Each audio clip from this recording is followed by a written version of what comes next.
I am investigating prescription fraud and I need these files now. I cannot violate patient privacy laws without a warrant. This is official police business. Let me see your papers. Right now. Those were the first words Officer Blake Morrison said when he walked into Hayes Pharmacy on a bright Wednesday afternoon in Phoenix. Arizona. No greeting. No explanation. No reason given. Just a command. Delivered with the confidence of a man who believed his badge placed him above question. Behind the pharmacy counter stood Dr. Vanessa Mitchell, a licensed pharmacist with over 15 years of experience. She was wearing a clean white coat, her name clearly displayed on her badge. Her professional license framed on the wall behind her. At that moment, she was doing exactly what she had done thousands of times before carefully explaining medication instructions to an elderly patient. The officer interrupted her mid-sentence. "Excuse me," Vanessa replied, her voice calm but alert. "I don't care what you claim to be." Morrison said coldly, "Show me your identification and proof of citizenship." The words hit the room like a shockwave. Conversation stopped. Customers froze in place. The soft hum of the pharmacy suddenly felt deafening. Vanessa looked at the officer. Confusion giving way to something darker: recognition. "I'm a licensed pharmacist. I work here," she said, gesturing toward the credentials behind her. "I'm also an American citizen. I was born in Houston, Texas." Morrison didn't blink. "I need to see your papers." He repeated. That single word, papers, carried centuries of history for Black Americans. It echoed eras when freedom was conditional, when belonging had to be proven, when authority demanded submission without justification. "This is harassment," Vanessa said, her voice steady but firm. "You have no legal reason to demand that." At that moment, Officer Morrison believed he was doing his job. In his mind, this was routine policing. He had made demands like this before. He expected compliance. He expected silence. What he didn't realize was that this brief encounter, captured on body cameras and store security footage, would expose a pattern of racial profiling, trigger a federal civil rights lawsuit, and cost the city of Phoenix $15.9 million. And it all began with a demand that should never have been made. Officer Blake Morrison didn't see himself as a racist. In fact, he would have told anyone who asked that he was simply doing his job.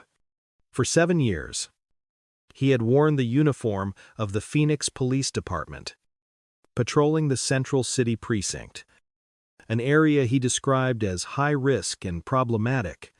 To Morrison, those words carried a clear meaning, even if he never said it out loud. He believed good policing meant being aggressive, making stops before something happened, acting on instinct rather than waiting for evidence. And over time, that instinct became something else entirely, a habit of suspicion shaped not by behavior, but by appearance.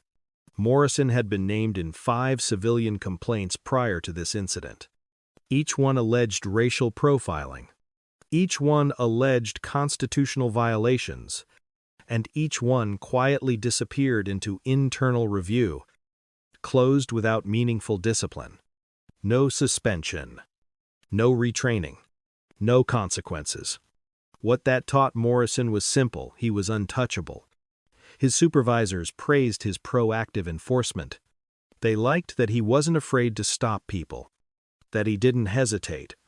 In reality, Morrison operated on a dangerous assumption that his badge gave him the authority to demand identification from anyone he considered suspicious, and that the protections of the Fourth Amendment were optional when he had a hunch.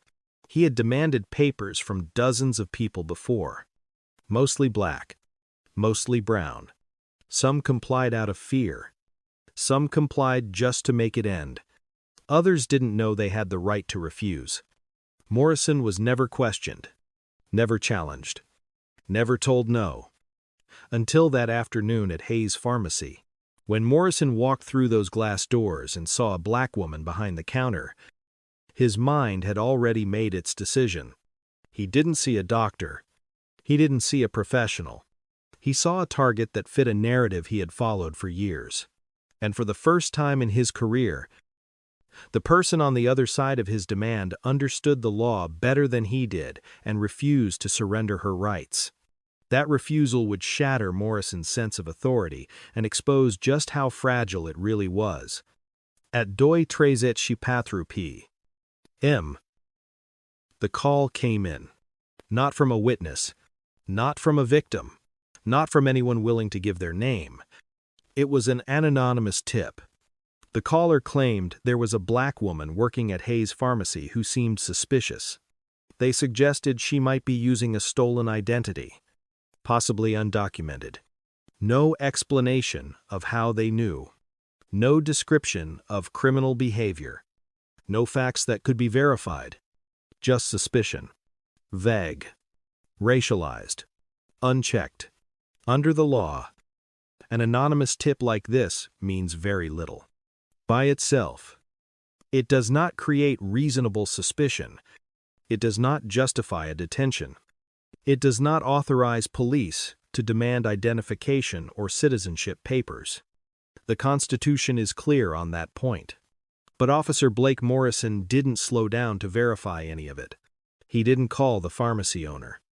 He didn't check licensing records. He didn't attempt surveillance or corroboration.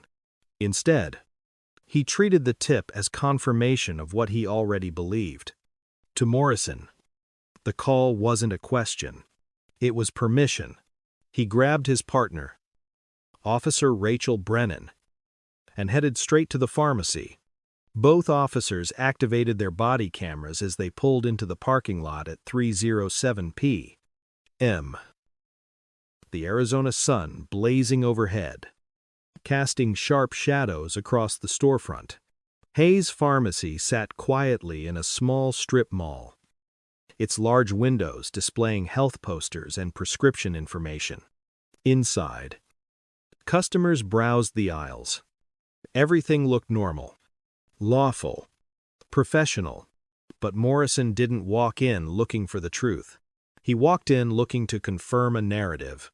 And when he crossed that threshold, the decision to confront, accuse, and demand papers had already been made before a single word was spoken.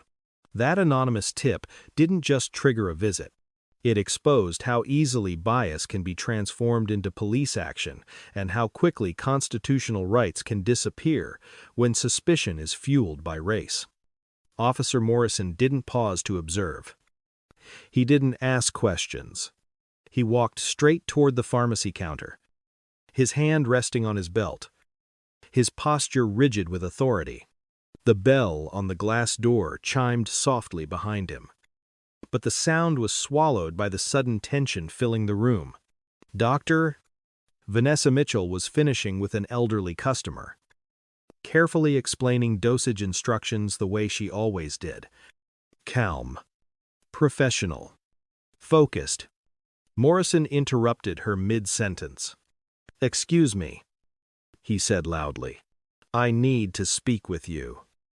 Vanessa finished helping the customer, handed over the medication, and waited until he had walked away. Then she turned to face the officer. "How can I help you?" "Officer." Morrison stepped closer to the counter. His body camera captured his point of view clearly, the framed pharmacy license on the wall. Vanessa's name printed in bold letters. The unmistakable setting of a lawful medical workplace. "I need to see your identification and documentation proving you're authorized to work in this country." The words hung in the air. Customers stopped browsing. One woman at the pickup window took a step back, her eyes wide. The atmosphere shifted instantly from routine to confrontation. Vanessa blinked, clearly taken aback. "I'm sorry," what she asked. "Your ID?" Proof of citizenship or legal residency. Morrison repeated, his tone flat, rehearsed, as if he had said these words many times before. We received a report that someone here may be working under a false identity. Vanessa rested her hands on the counter, steadying herself. Officer, I'm a licensed pharmacist. I work here. You can see my credentials right behind me. Morrison waved them away without looking. That doesn't verify your immigration status. In that moment, it became clear this wasn't about a pharmacy. It wasn't about an investigation. And it certainly wasn't about the law. It was about control. And Vanessa, standing in her own workplace, realized she wasn't being questioned as a professional. She was being treated as a suspect simply for existing where Morrison believed she didn't belong. Doctor. Vanessa Mitchell didn't raise her voice. She didn't step back. She didn't reach for her wallet. Instead, she did something Officer Morrison wasn't prepared for. She stood her ground. Officer, she said calmly, I am an American citizen. I was born in Houston, Texas, and I do not have to prove my citizenship to you without probable cause. Morrison's expression tightened. You're not being accused of anything. He replied, this is just a routine verification.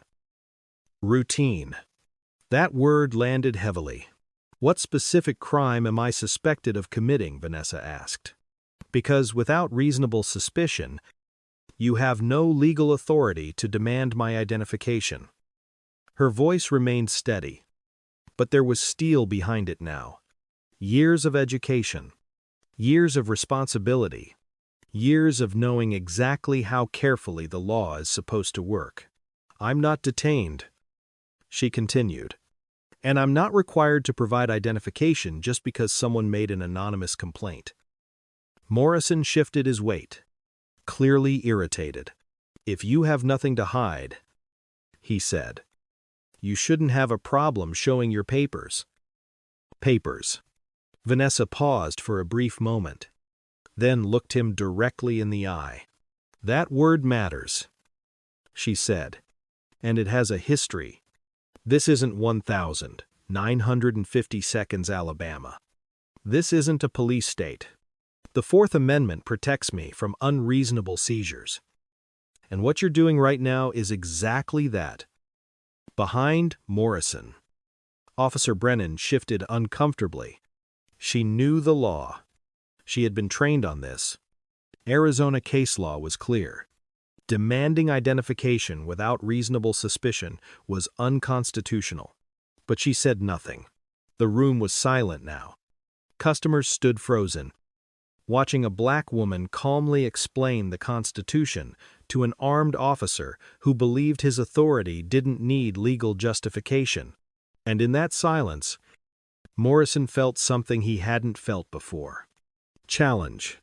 For the first time, someone wasn't afraid of his badge, and that was something he couldn't tolerate. Officer Morrison's patience snapped. His hand tightened on his belt, fingers brushing the edge of his radio as if considering his next move. The calm mask he had worn from the moment he entered the pharmacy began to crack. You're refusing a lawful request, he said sharply. That can escalate very quickly. Vanessa didn't flinch. I'm asserting my rights, she replied. Those are not the same thing. Morrison leaned closer to the counter, lowering his voice, but not enough to keep others from hearing. Do you want this to turn into a bigger problem? He asked. There it was. The threat. Not spoken outright, but clear enough. Vanessa took a slow breath. Her heart was pounding, but she kept her posture steady. She knew that any sudden movement, any raised voice, could be twisted into non-compliance. I want you to explain, she said, why a black woman running a licensed pharmacy is being asked for immigration papers when no crime has occurred. Morrison's jaw clenched. That's not relevant. It is, Vanessa replied, because if I looked different, we wouldn't be having this conversation. The second officer shifted again. Customers exchanged uneasy glances. A man near the shelves quietly began recording on his phone. Morrison noticed. "You need to stop recording," he snapped. The man shook his head. "I'm in a public place. I have the right." The tension in the room thickened. Morrison turned back to Vanessa. "Last chance. Show me your ID, or I will detain you while we sort this out." Detain. For doing her job, for knowing the law, for being black in the wrong space. Vanessa's voice lowered. Controlled but firm. "If you detain me without cause," she said, "you will be violating my civil rights, and there will be consequences." Morrison stared at her, weighing his pride against the law. And in that moment, he made the worst decision of his career. Officer Morrison reached for his handcuffs.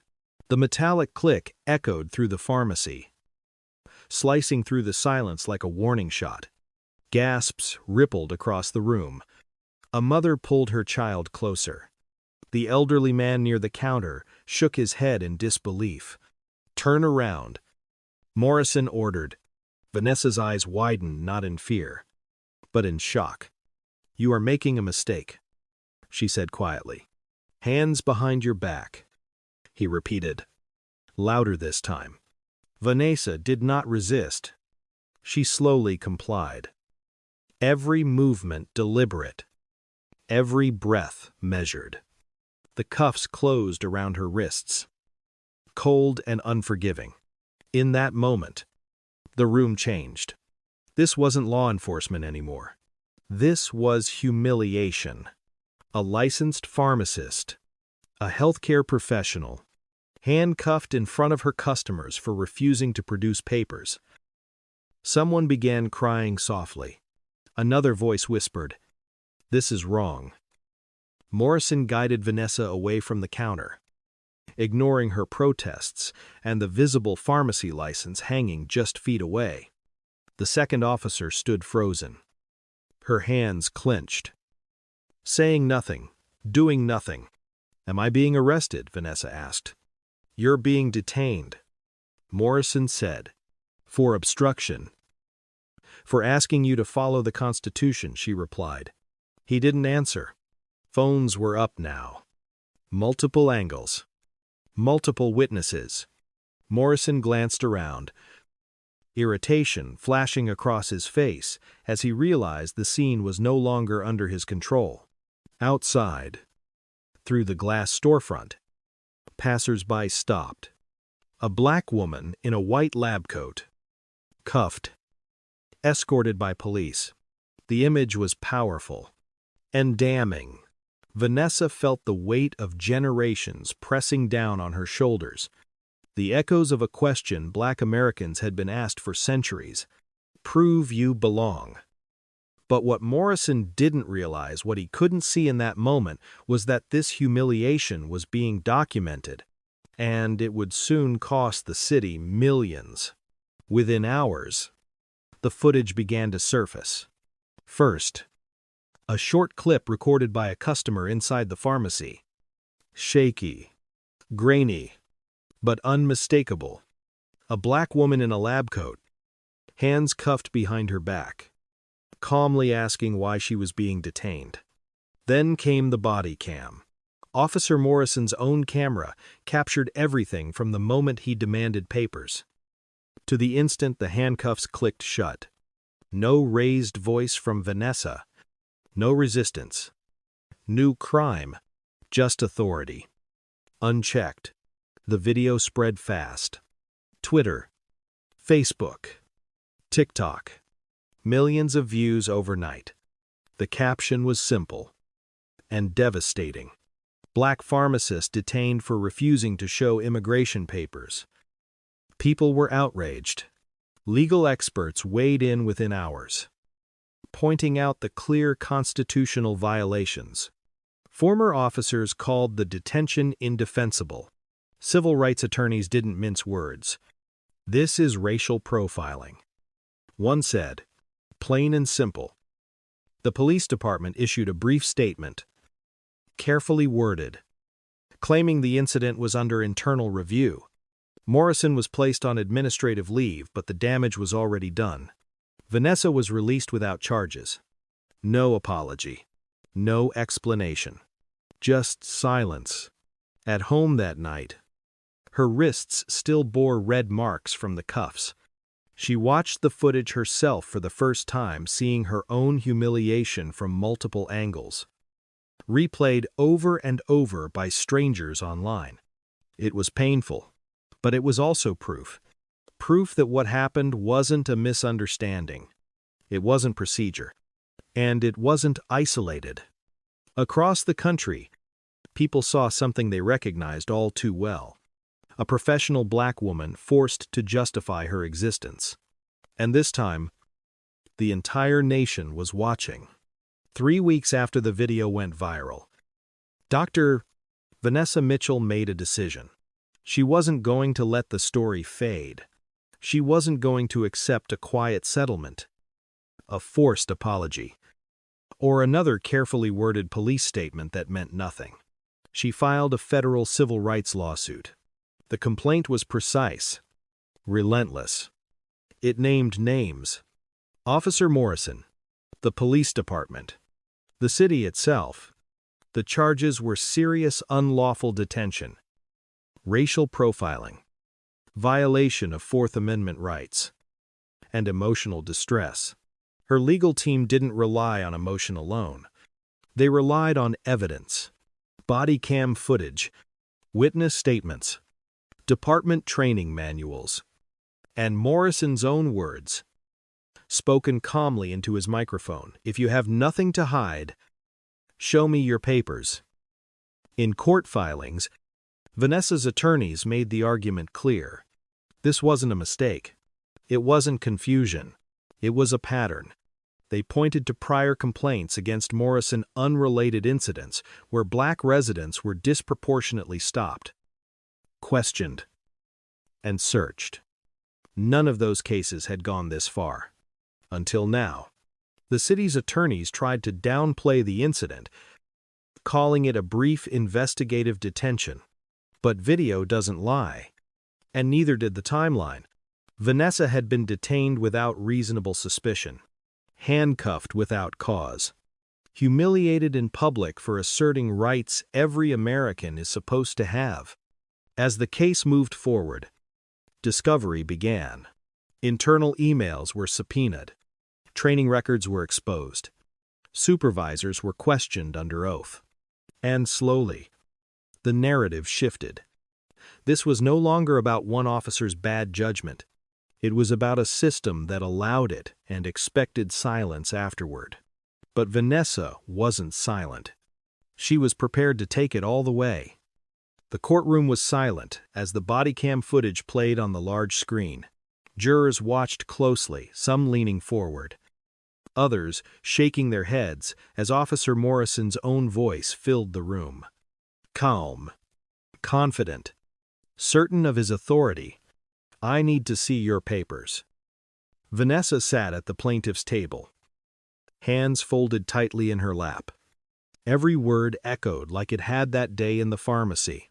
When it was Morrison's turn to testify, he walked to the stand in full uniform, badge polished, posture stiff. He spoke carefully, choosing each word as if still on patrol. I believed I was acting within my discretion, he said, based on a report. Vanessa's attorney stood slowly. Officer, he asked, can you identify the specific crime, doctor? Mitchell was suspected of committing at the time you demanded her identification. Morrison hesitated. No, he admitted. Can you explain why you ignored the pharmacy license displayed directly behind her? I didn't consider it relevant. The attorney paused, letting that answer sink in. So you disregarded clear evidence of lawful employment, demanded immigration documents without cause, and detained a U.S. Citizen for refusing an unlawful request. Morrison shifted in his seat. I was following procedure. Show us the policy, the attorney said, holding up a thick binder. Which page authorizes this? There was no answer. When Vanessa took the stand, her voice never broke.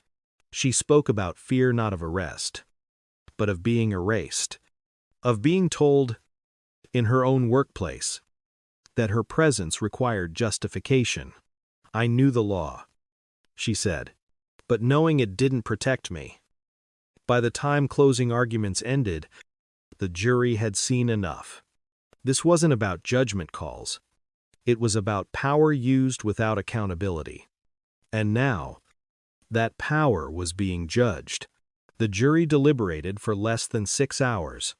6 hours to weigh the footage, the testimony, the silence from the department, and the unmistakable pattern of abuse. When they returned to the courtroom, everyone stood. Vanessa felt her chest tighten as the foreperson rose, holding the verdict form with both hands. The room was so quiet that even the hum of the lights felt loud. On the claim of unlawful detention, the foreperson read, "We find in favor of the plaintiff." Vanessa closed her eyes. On the claim of racial profiling and violation of constitutional rights, the voice continued, "We find in favor of the plaintiff." A murmur rippled through the gallery. Then came the number. Compensatory and punitive damages in the amount of $15.9 million. 15 million. 9 million. The words landed like thunder. Officer Morrison stared straight ahead, his expression frozen. The city's attorneys exchanged glances. This was far beyond what they had expected. The judge thanked the jury, calling the case a clear reminder that constitutional rights are not conditional. Vanessa sat still, tears welling but not falling. The money wasn't the victory. The verdict was.